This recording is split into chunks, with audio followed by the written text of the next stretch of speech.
নমস্কাৰ star Assam news and এণ্টাৰটেইনমেণ্টলৈ স্বাগতম জনাইছোঁ আপোনালোক সকলোকে। আজি আমাৰ দিৱালী বিশেষ এটি অনুষ্ঠান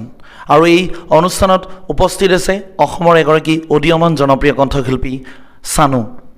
আজি আমি আপোনালোকক প্ৰথমেই কৈছোঁ যে আমাৰ এই অনুষ্ঠানটো সম্পূৰ্ণ দিৱালী কেন্দ্ৰিক অনুষ্ঠান, কিন্তু তাৰ লগতো আমি কিছুমান বিশেষ কথা পাতিম। প্ৰথমে আপোনালোক সকলোকে হেপী দিৱালী আমি আগবঢ়াইছোঁ ষ্টাৰ অসম নিউজ এণ্ড এণ্টাৰটেইনমেণ্টৰ তৰফৰ পৰা সকলোকে শুভেচ্ছা জ্ঞাপন কৰিছোঁ। আৰু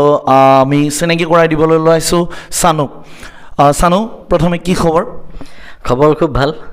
এতিয়া সময়বিলাক লাহে লাহে ভাল হৈ আহিছে আৰু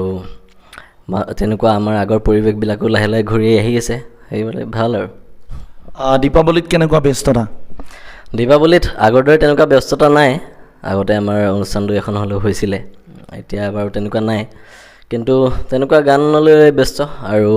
অলপ এইবাৰ ডেক'ৰেশ্যনত বেছিকৈ লাগিছোঁ। অলপ ঘৰ অলপ চাওঁ, অলপ লাইট চাইট যদি বেছি অলপ আগতে আমি সময় নাপাওঁ তেনেকৈ অনুষ্ঠান থাকে বা তেনেকুৱা ডেক'ৰেশ্যন কৰিবলৈ ইমান সময় নাপাওঁ। এইবছৰ অলপ লাগিম আৰু ঘৰৰ কামত। প্ৰথমে এটি দিৱালী বিশেষ গীত শুনো তোমাৰ পৰা। দিৱালী বিশেষ গীত তেনেকৈ মই দিৱালী বিশেষ গীত তেনেকুৱা একো প্ৰিপেয়াৰ কৰা নাই, আৰু তথাপিও মই ষ্টাৰ অসমৰ তৰফৰ পৰা সমূহ অসমবাসী ৰাইজক দীপাৱলীৰ শুভকামনা অফুৰন্ত মৰম জ্ঞাপন কৰিছোঁ। আৰু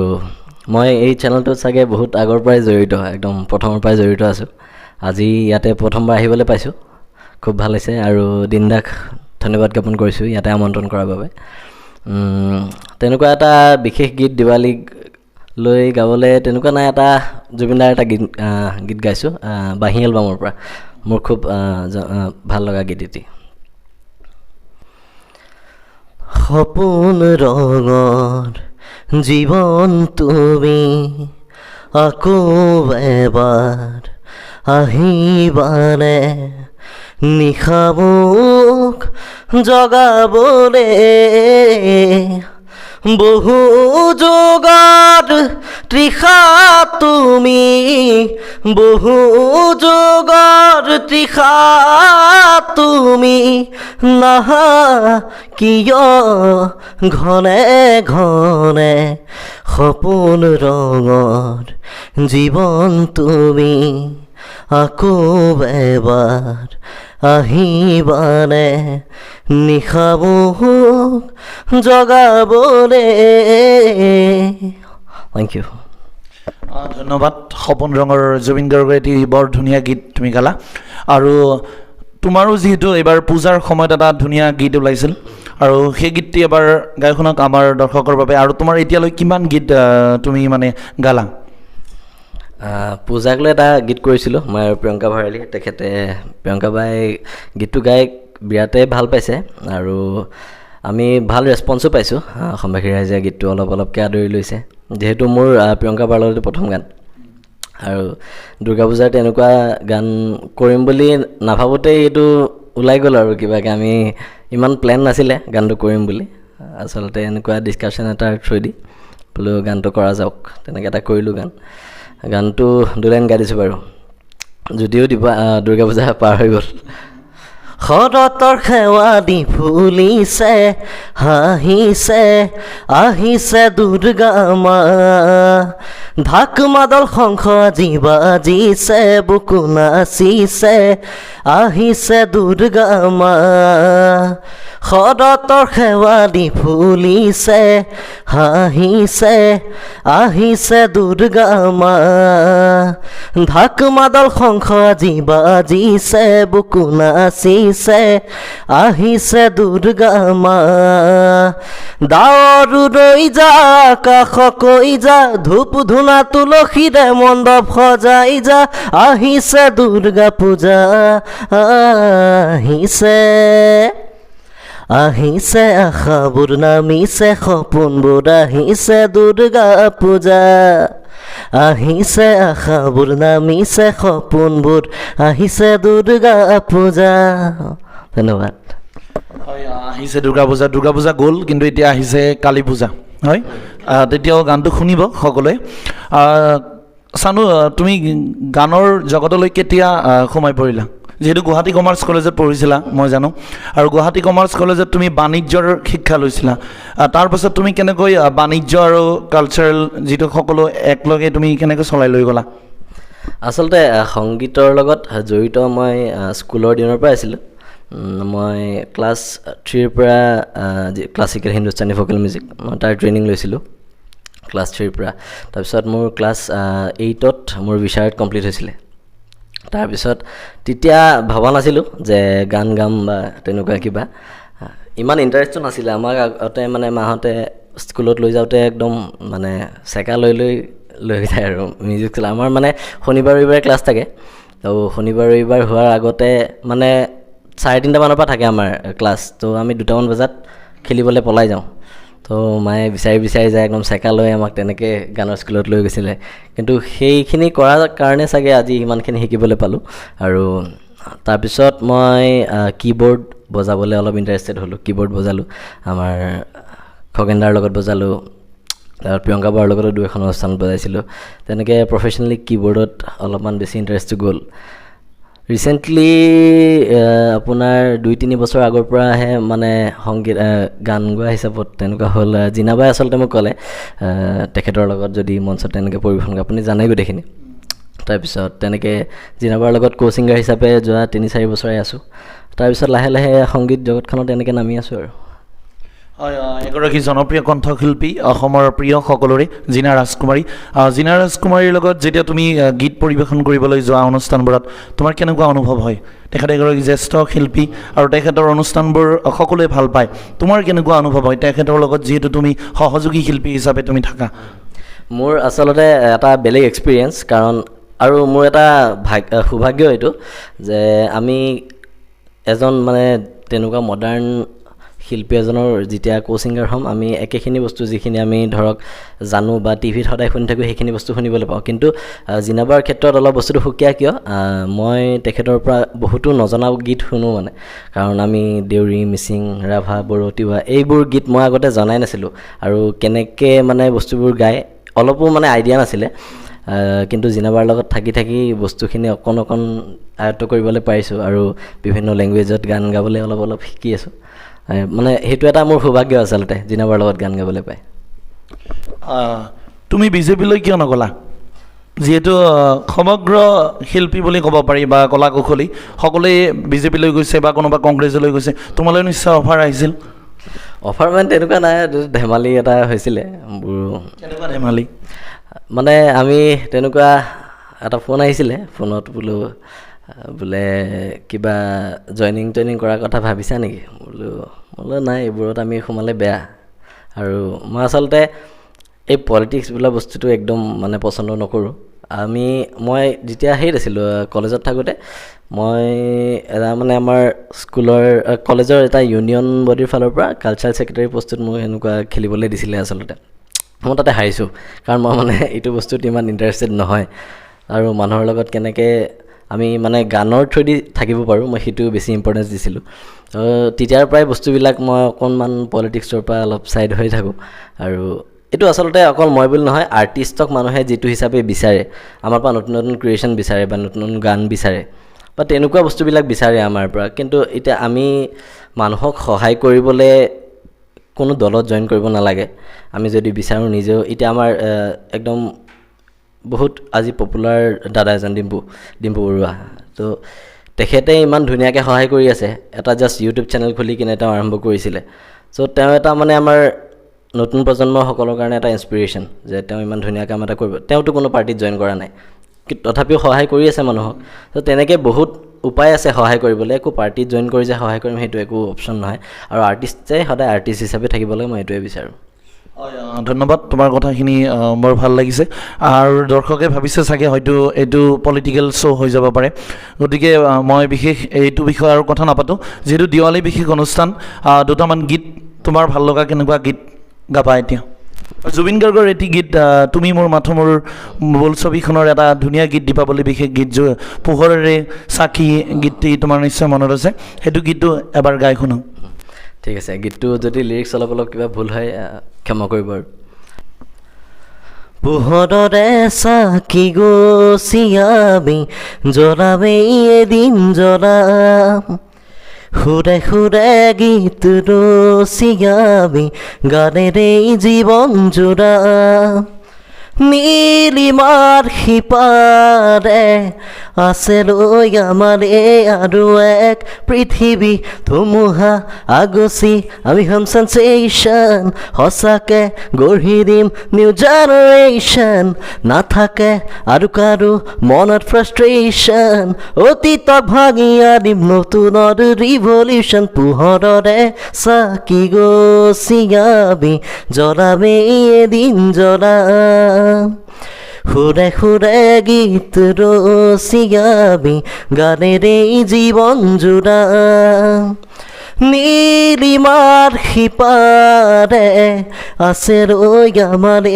আৰু এক পৃথিৱী ধুমুহা আগচি আমি হম সেন্সেশ্যন সঁচাকে গঢ়ি দিম নিউ জেনেৰেশ্যন নাথাকে আন কাৰো মনত ফ্ৰাষ্ট্ৰেশ্যন অতীতক ভাঙি আনিম নতুনৰ ৰিভলিউশ্যন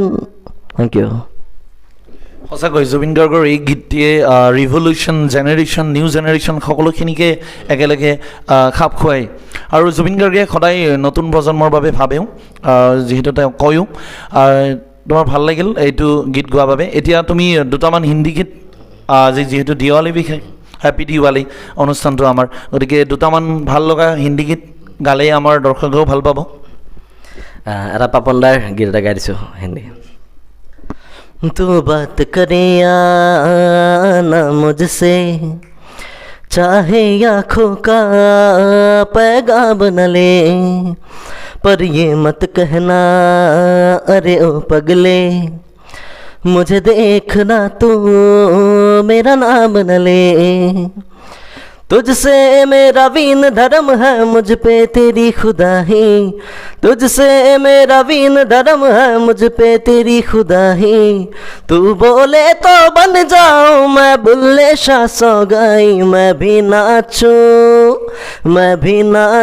मनाऊं सुन यार तू चलूं मैं तेरी राह बुल्लिया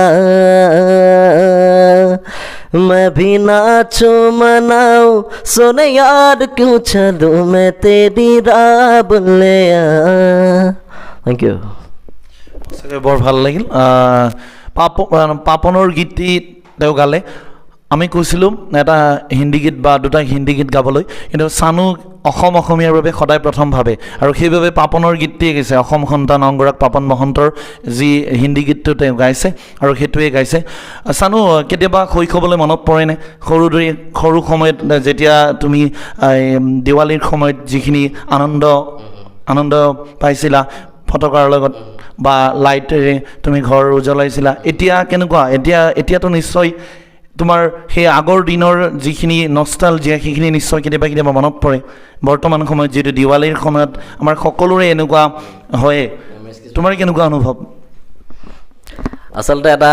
জমনি ইনচিডেণ্ট এটা আছে সেই বস্তুটোৰ মানে মনত পৰে আমি আগতে ছুপাৰ মাৰ্কেট দিছপুৰ তাতে আছিলোঁ তেতিয়া আমাৰ আইতাই তাতে কোৱাৰ্টাৰ আছিলে আমি তাতে থাকিছিলোঁ তেতিয়া মোৰ একেলগে আমি তেতিয়া সৰু ক্লাছ 2-3 ইমানমান আৰু আমি তেতিয়া বম ফুটাবলৈ খুব ভয় কৰোঁ তাৰপিছত আমাৰ 4-5জনমান লগৰ আছিলে চবে কি কৰে আপোনাৰ এই বাঁহৰ চেকা এডাল কাটি একদম আগফালে মাজেদি ফালি লৈ তাৰে ভিতৰত আমি জলকীয়া বমটো সোমাই দিওঁ জলকীয়া বমটো সোমাই এই দূৰত একদম থৈ কিনে চাকিটো মানে তাতে দিওঁ আৰু বমটো তাতেই ফুটে তো আমাৰ সেইটো খুব ফূৰ্তি আৰু তাৰপিছত কি হ'ল মই মানে অলপ বেছি উৎপতীয়া আছিলোঁ মই হাতেদি ফুটাই দেখাম সিহঁতক মানে তেতিয়া কোনো নোৱাৰে আৰু এইটো বস্তু মই কৰি দেখাম এইটো উস্তাদি মাৰি জলকীয়া বমটো হাতত লৈ ভয়ো লাগিছে ভিতৰে বোলে হাতত ফুটিবলৈ বস্তুটো দিগদাৰ হ'ব তাৰপিছত মই তেনেকৈ বমটো জ্বলোৱাতে আৰু আইডিয়াটো তেতিয়া খুব ভয়তে মানে হাত কঁপিবলৈ ধৰিলে আৰু হাততে ফুটি থাকিলে মানে বমটো তাৰপিছত একদম আঙুলি চাঙুলি কলা পৰি গ'ল বোলো তাৰপিছত এদিন দুদিনমান বেণ্ডেজ মাৰি আছোঁ আৰু এই মানে দেখাবলৈ যাওঁতে নিজৰ ক্ষতি হ'ল আৰু ভাল অভিজ্ঞতা আছে তোমাৰ তাৰপাছত আৰু বম ফুটোৱা নে ফুটাওঁ কিন্তু এতিয়া আৰু জানা হ'লো আৰু এতিয়া টাইমিং কৰি লওঁ এটা ছিষ্টেম আছে নহয় এইটো কাভাৰটো খুলি অলপ দেৰিকৈ ফুটে এই টাইমিং কৰি লওঁ বস্তুটো তুমি মানে তথাপিও বম ফুটোৱা কিন্তু আগতকৈ সাৱধান হোৱা আৰু এতিয়া হয় ক'ভিডৰ সময়ত তুমি বুলি কৈছোঁ মানে তুমি কেনেকৈ পাৰ কৰিছিলা আৰু এতিয়া যিটো আমি ক'বলৈ যাওঁ যদি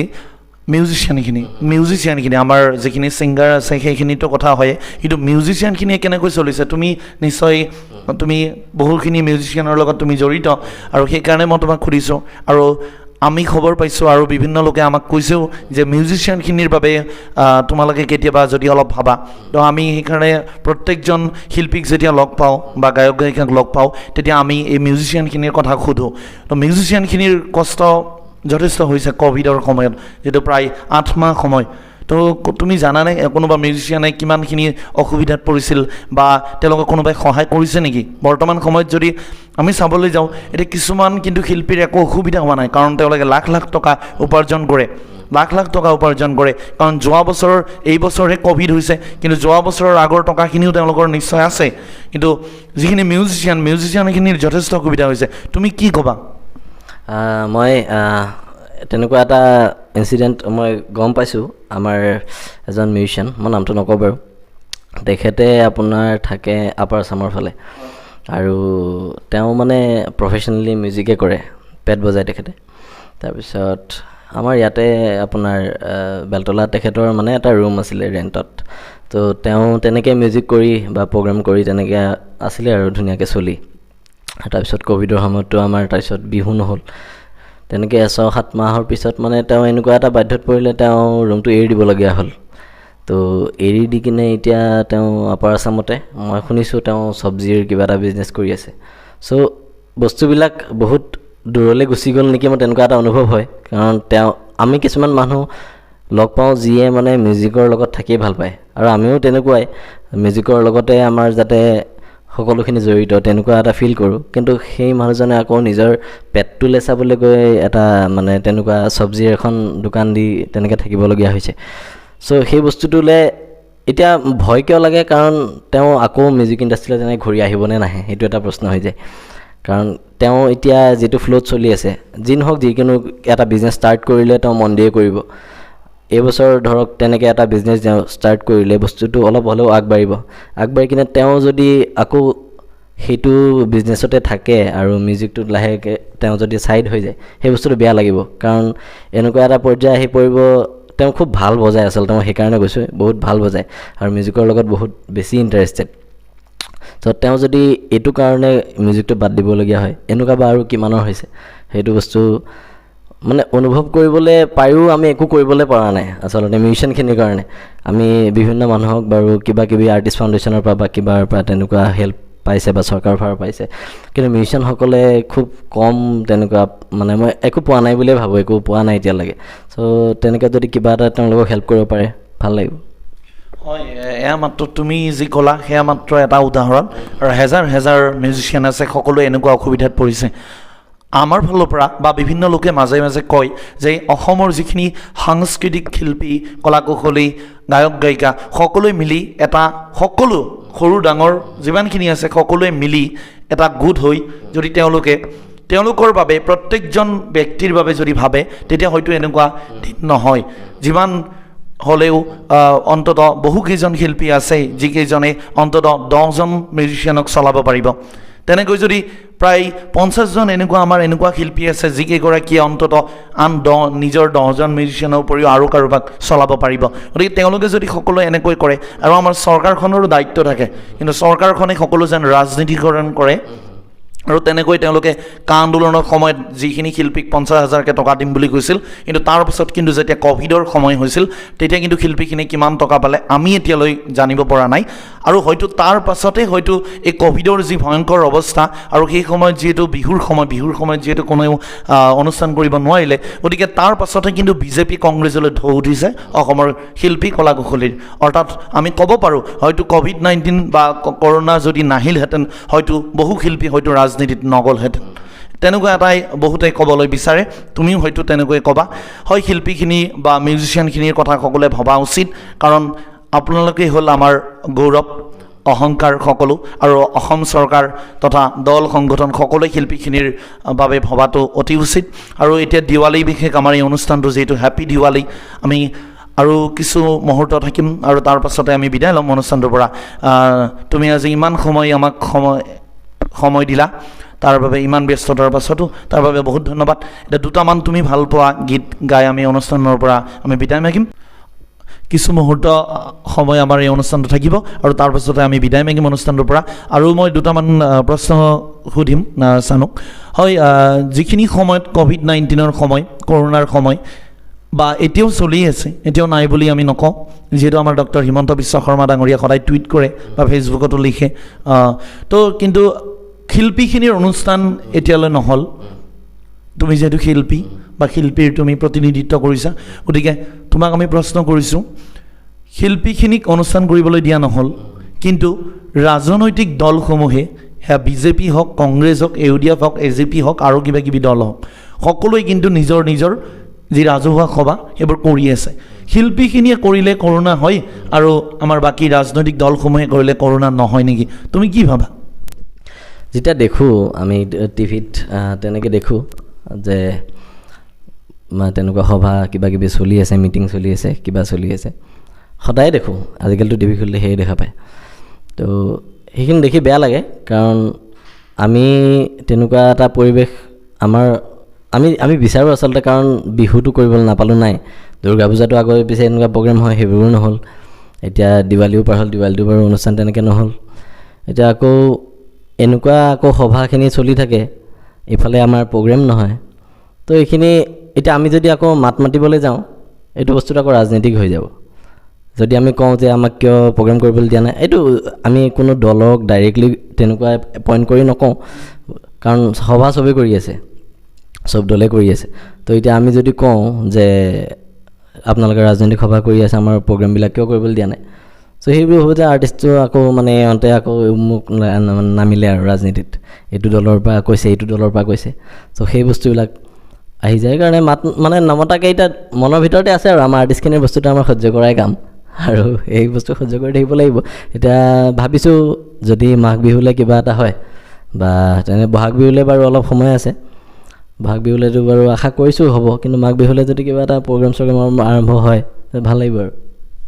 হয় আমি বুজিছোঁ তুমি খোলাখুলিকৈ কথাখিনি ক'ব নোৱাৰা কাৰণ প্ৰত্যেকটো ৰাজনৈতিক দলত তোমালোকৰ মাজৰে একাংশ শিল্পী জড়িত গতিকে তোমালোকে কথাটো ক'ব নোৱাৰা কিন্তু সেই শিল্পীখিনিয়ে যদি সকলো শিল্পীৰ কথা ভাবে বা সকলো গায়ক গায়িকাৰ কথা ভাবে তেন্তে তেওঁলোকে কিন্তু দায়িত্ব ল'ব পাৰে তেওঁলোকে কংগ্ৰেছৰ হওক বা বিজেপিৰ হওক এজিপিৰ হওক কোনো আপত্তি নাই কিন্তু তেওঁলোকে অন্ততঃ সকলো একগোট হৈ শিল্পীখিনিৰ অনুষ্ঠানখিনি যাতে চলিব পাৰে অসমৰ জনপ্ৰিয় কণ্ঠশিল্পী মানস ৰবিনে অলপ দিন আগতে কিন্তু এখন সংবাদমেল পাতিছিল আৰু তাত তেওঁ কৈছিল যে শিল্পীখিনিক অনুষ্ঠান যাতে কৰিব দিয়ে চৰকাৰে কিন্তু নহ'ল তেনেকুৱাই পৰ্যায় দেখিবলৈ পোৱা গৈছে এতিয়া মাঘ বিহুৰ কথা কৈছা তুমি মাঘ বিহুলৈ কেনেকুৱা অৱস্থা হয় সেয়া আমাৰ ডক্টৰ হিমন্ত বিশ্ব শৰ্মা ডাঙৰীয়াহে জানিব আৰু এতিয়া আমি দিৱালী বিশেষ কথা যদিও আমি কিছুমান বিশেষ কথাও পাতিলোঁ তোমাৰ পৰা আৰু তুমি সুন্দৰভাৱে গোটেই কথাখিনি ক'লা তাৰ বাবে আমি ষ্টাৰ অসমৰ ফালৰ পৰা তোমাক বহুত ধন্যবাদ জনাইছোঁ আৰু ষ্টাৰ অসমলৈ আহি ইমান ব্যস্ততাৰ মাজত তুমি আমাক সময় দিলা সেইবাবে বহুত ধন্যবাদ জ্ঞাপন কৰিছোঁ আৰু তোমাৰ পৰা শেষত দৰ্শকৰ বাবে সুন্দৰ দুটিমান গীত আমি আশা কৰিছোঁ আৰু আমি অনুষ্ঠানৰ পৰা বিদায় মাগিছোঁ মোৰ এটা গীত আহিবলগীয়া গীত এটা আছে দিচাং বুলি দিচাং গীতটো আমাৰ লখিমপুৰৰ দীপাংকৰ গগৈ সি লিখিছে গীতটো মোৰ খুব ভাল বন্ধু আৰু ৰূপমে মিউজিক কৰিছে ৰূপম নাথ মোৰ দুৰ্গা পূজাৰ গানটো সিয়ে মিউজিক কৰিছিলে ৰূপমে মিউজিক কৰিছে গীতটো খুব ধুনীয়া গান আৰু আমি গানটোৰ প্লেনিং আচলতে 2 বছৰমান আগৰ পৰা চলি আছে আপুনি চাগে শুনিছে গীতটো মই এবাৰ দুবাৰ শুনাইছোঁ আপোনাক তো সেই গীতটো আমি ৰিলিজ কৰাৰ কথা আছিল বহুত আগতে কিন্তু তেতিয়া ৰিলিজ কৰা নহ'ল আৰু কিবা কিবি চেঞ্জেছ হ'ল গানটোত তো সেইবাবে এতিয়া চাগে অতি সোনকালে কৰিম সেই গীতটোৰ 2 লাইন শুনাই দিছোঁ দিচাং নহৈ দে সুতে মোক মৰমি উতুৱাই পেলালে নি অসহায় সাগৰত সাঁতুৰি মৰমি আছোহি কেনেকৈ জি হৃদয়ৰে কোণত তোমাৰ প্ৰতিছবি সযতনে ৰাখোঁ হিয়াখন জাৰি হৃদয়ৰে কোণত তোমাৰ প্ৰতিছবি সযতনে ৰাখোঁ হিয়াখন জাৰি নিদিলা মোক হিয়াৰ মৰম খিনি তেজেৰে বোৱালা প্ৰেমৰে নদী তেজেৰে বোৱালা প্ৰেমৰে নদী। এই গীতটো আহিব অতি সোনকালে, আমি কৰি আছোঁ। এই গীতটো অহাৰ আগতে আমি আৰু এটা গান ৰিলিজ কৰিম চাগে, দিনে দিনে বুলি গীত এটা। গীতটো আমাৰ মণিদাৰ ৱাইফ বৌ আমাৰ সংগীতা বৰুৱা, মণি ৰাজকৰ দাদাৰ বৌ সংগীতা বৰুৱা, তেখেতে খুব ধুনীয়া লিখে। মই আচলতে কেইদিনমান আগতে তেখেতক লগ পালোঁ আৰু লগ পাই তেখেতৰ এখন খুব ধুনীয়া কিতাপ এখন ওলাইছে, কিতাপখন মই পঢ়িলোঁ। তাৰপিছত মই সুধিলোঁ বৌক, বোলে আপুনি গান তেনেকৈ লিখেনে নাই? তাৰপিছত মোক এটা গান দিলে তেওঁ, মই বস্তুটো সুৰ কৰি চালোঁ, গীতটো সুৰ কৰি মণিদাকো শুনালোঁ, বৌকো শুনালোঁ। গীতটো ভাল হৈছে বুলি ক'লে। এতিয়া আমি প্লেনিংটো তেনেকৈ বাঢ়িলে আমি এতিয়া কৰিম চাগে গীতটো। মিউজিক অলমষ্ট ৰেডি, সেই গীতটোৰ 2 লাইন শুনাই দিম। দিনে দিনে বাঢ়ি আহে বুকুৰ যমুনা, তুমি আহি সাঁতুৰিবা মৰম প্ৰিয়া। শীতৰ নিজান ৰাতিতে মই বিচাৰো ঠিকনা, তুমি আহিও মবা। Thank U. এই গীতটো খুব সোনকালে ওলাব, চাগে এতিয়া লিৰিকেলে কৰিম, পিছতে ভিডিঅ'ৰ কথা ভাবিম আৰু আমি। ধুনীয়া গীত, সঁচাকৈ বৰ ধুনীয়া লাগিল গীতটি। আৰু এটি গীত আৰু আমি বিদায় মাৰিম অনুষ্ঠানৰ পৰা। আমি অসমীয়া যিহেতু আমাৰ বিহুটো তেজতে আছে আৰু তাৰে ওপৰত আমি বিহু কৰিবলৈ যাব লাগিব। এতিয়া মানে য'তে পাওঁ বিহু গাব লাগে। তো দিৱালী যদিও আমি এটা বিহুৰে শেষ কৰোঁ। জুবিনৰ পুৰণা বিহু দেখিছোঁ। ধুনুকৈ ভাগিলে দেহালৈ কালৰ বালিয়া বগৰী হাতৰ চিচা সাধু দেহালৈ কালৰ বালিয়া বগৰী কোনে দিব তোমাক আনি দেহালৈ কালৰ বালিয়া বগৰী লাগে ডালে ভৰি নেজানো কেনে কৰি দেহা তুমি খাবা বুটলি গৈ বুটলি তাৰ মাজত থাকিব তোমাৰ মোৰে মৰমৰ উদে মালি ঐ ফলে ভুমুকিয়াই ঐ সাদে ভুমুকিয়াই ঐ চেলাই ভুমুকিয়াই গাত ঐ মনৰে ভিতৰত তোমাৰ গাদেৱা দেহি শুনাই চেলাই মইনা সদায় পৰি থাকে মনত। Thank you. বহুত বহুত ধন্যবাদ চাও, তুমি ইমান ব্যস্ততাৰ মাজতো আমাক আহি সময় দিলা আৰু ইমান ধুনীয়াকৈ অনুষ্ঠানটো সামৰি মাৰিলা। আৰু মই কৈছোৱেই যে চানু প্ৰথম অসমীয়া, তাৰ পাছতে বাকী, আৰু সেইবাবে দিৱালীটো চানুৱে বিহুৰে সামৰণি মাৰিলে। আপোনালোকে আজি ইমান পৰে উপভোগ কৰিলে জনপ্ৰিয় উদীয়মান কণ্ঠশিল্পী চানুৰ গীত, আৰু চানুৱে বিভিন্ন কথা ক'লে। আপোনালোকে অনুষ্ঠানটো চাই নিশ্চয় বুজি পাব। চানুৰ দৰে আৰু কিছু শিল্পী আমাৰ এই হেপী দিৱালী অনুষ্ঠানত উপস্থিত থাকিব। আপোনালোকে চাই থাকক star Assam news and entertainment, সত্য খবৰ আৰু সুন্দৰ মনোৰঞ্জনৰ বাবে। ধন্যবাদ।